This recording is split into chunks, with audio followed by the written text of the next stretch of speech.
Hi, I'm Tori Nair, one of the career counselors at Aurora University's Career Services Office. Today, we're going to talk about personal branding. When you think of a brand, you often think of companies like Nike, Disney, Toyota, Apple, and even Mr. Beast, right? You think of these people or companies that represent something, and so you think of these logos.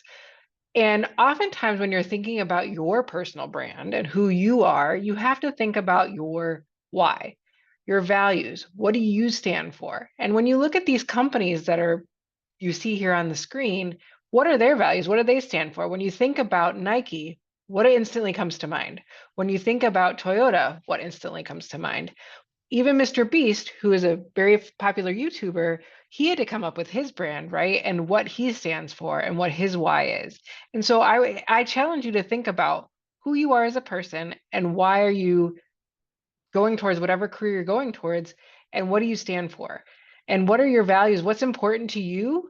And what is your kind of deal breakers, the things that if somebody went against the things that you value, what are the things that would really make you take a stand and say something about that?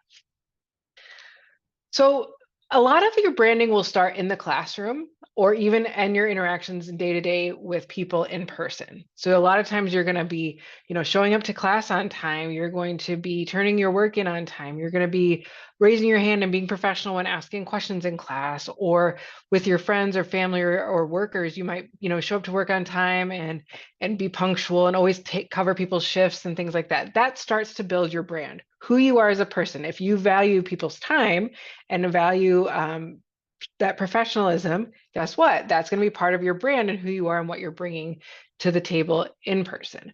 But then it comes to the online presence. And a lot of times, who we are online can mirror who we are in person, but sometimes can be an exaggeration of who we are in either a positive or negative way. And so, one of the things that I recommend, at least when you're starting to think about a professional online presence, is LinkedIn. Utilizing LinkedIn, and we have some videos on LinkedIn that are separate from this, but LinkedIn is a great tool for both for networking, but also having a professional presence. You can follow people within your field of interest. You can comment and connect with people that way. And so LinkedIn is a great place to start. And when somebody Googles your name, that's one of the first things that comes up. And it's very professional. You'll have a professional headshot and all those things. And so it'll look very professional. I have had students say, I don't want to have any online presence. I don't like any social media. I don't want to be on LinkedIn. The downside of that is when you're working with employers, a lot of times they're going to search for you, whether you're applying for an internship or full-time position. And if that nothing comes up about you, that's also concerning. What are they hiding? Why don't they want to be online? And so having LinkedIn is basically just having an online resume. It's letting employers and others see who you are professionally and kind of your list of things that you've accomplished over the course of the few years. Blogs, if you're a blogger, a vlogger, this is another great way to kind of get your professional online presence out there. And maybe you blog about things related to your field. I know some of you might be in graphic design or other areas. And so having even an online portfolio could be a great way to have that online presence. Maybe you even connect it to your LinkedIn or put it on your resume. Maybe you have a YouTube channel and you kind of do your own thing on there. Again, think about how it affects you professionally, and make sure that it is things that you would want an employer to see, or as some people say, you would want your grandma to see.